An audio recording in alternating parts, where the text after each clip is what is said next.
Have you ever played Townstar? If not, then you should check out the video that we did to help beginners get started with the game. It includes a couple of tips on how you can start with your adventure in the game as well as make money. It's vital that you know what we're talking about in this video, but if you're already playing, then that's good. Speaking of money though, this video will teach you a nice little trick to make some money in Townstar. This is just one method, but if you can execute it, then you can make some nice profits. This is the Game Mag's Townstar Wool to Gas Rush Guide. Number 1. Choosing a biome. Let's start first with the biome that you choose. Choosing a good biome is essential if you want to farm your wool to gas at a fast rate. This means that desert biomes are out of the picture. Don't even bother with them, trust me, you're gonna waste your time. That's because the desert doesn't give you any pond from the start, which is essential if you want to get some water. So that leaves your options down to either a forest or a plains biome, and either one's good depending on the location you can get a fast start on. Number 2. Choosing an ideal location. The biome is already given, but choosing a location as well is ideal. Think of it as getting a plains or forest biome, but you're getting the better location. That's because there are plains and forest biomes that may be hindered by some obstacles and things blocking the map. Don't choose a biome near the ocean because it'll take up a lot of space, and salt water is not ideal for starting your wool rush plans. A mountain as well is hinderous because it can eat up a lot of space in your area and you can't remove it. If you can find one, choose a location that has a river on it because it'll give you a nice supply of water. The river is basically just a pond that you can't sell. Just bear in mind that the locations may be limited because other people might have the same plan as you. Just pick a location that will be a boon for your start. Number 3. Sell the ponds. If you're lucky enough to find a location with multiple ponds, then that's where you get started. Sell a couple of those ponds, but leave the right amount. Each pond can be sold for 5,000, and some players are lucky enough to sell nearly 10 of them, so that's 50,000. You can use that money to start purchasing the structures needed for the wool farming part, but we'll get into those structures later. This is where having a river can be super advantageous. You get a steady supply of water while potentially selling more ponds that you need for the resources that you will get. Number 4. Pass on the wheat. Aside from ponds, you can also get a free wheat field, a silo, and a farmhouse. These structures are like free stuff that you get to help you get started. However, for this method, you don't need any of these things. Selling wheat is good, but compared to what we are about to sell, it doesn't really measure up. Naturally, a wheat field will give you wheat that you can sell. However, this isn't efficient because every time you sell wheat, it takes up gas, and it's not that good of a trade in the long run. A silo is where wheat and other produce are kept, and a farmhouse is where a worker resides doing jobs related to crops. Get rid of those and get some good amount of money. Number 5. Start producing feed and sell it. Now, the reason we passed on wheat earlier is because we would now focus on selling feed. That's because feed sells more money compared to wheat, and it is much more efficient when using gas.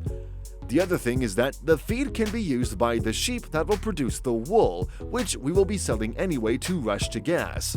If you manage to accumulate a good amount of money from selling the ponds, silos, wheat fields, farmhouse, use the money to build a feed mill, a trough, a ranch house, and a storehouse. Number 6. The feed selling procedure. The feed mill is the structure that will make the feed that you will sell to gather even more resources. The ranch house will have workers that will perform tasks related to the process. The workers can do all sorts of tasks, but for this method, all you need to know is that they will gather the wool and put it in the storehouse. The trough will act as a mini storage for the feed because if you don't sell them right away, the workers will just put them inside. It is also important that you start selling some of your feed because if your storages are full, the workers will just throw the feed on the ground. Number 7. Get some lumberjacks. Before we get to the part where you make sheep, which will then make wool, you need some lumberjacks. These guys will gather wood for you, which is essential when you expand later on.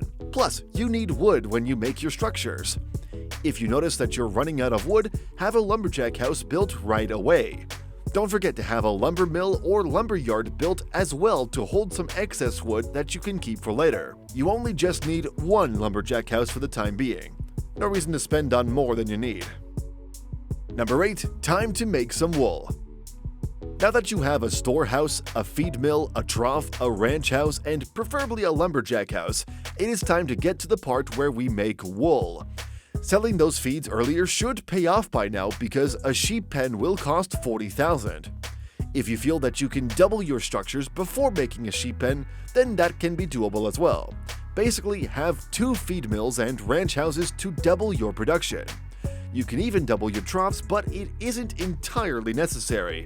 Purchase a sheep pen and put it close to a pond.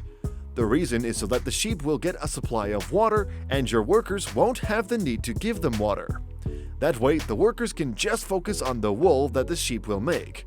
The wool can be made from a minute up until over 5 minutes. The wool that you sell can go for up to $45,000 per shipping. That's impressive, which is why you have to do all of those things first before you can bank on your wool. Number 9. Expand and prepare for gas production. When you're at the point where you're producing a good amount of wool, it is time to expand. Even before you make gas, you should still focus on expanding your wool production. This means that you have to make more sheep pens, storehouses, ranch houses, and maybe even a few lumberjack houses for giggles. Who knows? You still need a steady flow of cash to come in, and considering your initial wool sales have been good, you can repeat the process until you're finally ready to produce gas. This is somewhat the anticlimactic part because when you're finally able to make gas, that's it, you're done. Your focus now shifts on the gas production while still maintaining a key eye on the wool aspect. Think of the wool production as a means to an end. We're not saying that you don't need it anymore, but you're making gas now, so that's where your attention mostly is. Number 10. Don't forget the little things. When it comes to the expansion aspect, always check and see if you can fix or improve the roads because different structures will need different things from those. Also, when you're making gas, be sure to put those structures as far from your sheep pens as possible because much like the real world, you don't want gas in your sheep pens. It can cause pollution, which could affect your sheep and wool production overall. And finally, be efficient with your gas because you also need to use it. And that's pretty much it if you want to do the wool to gas rush method. Did this video help you out? Are you still confused? Don't worry because you can watch it over and over again if need be. For more Townstar and other related content, stay tuned to the Game Mag for more.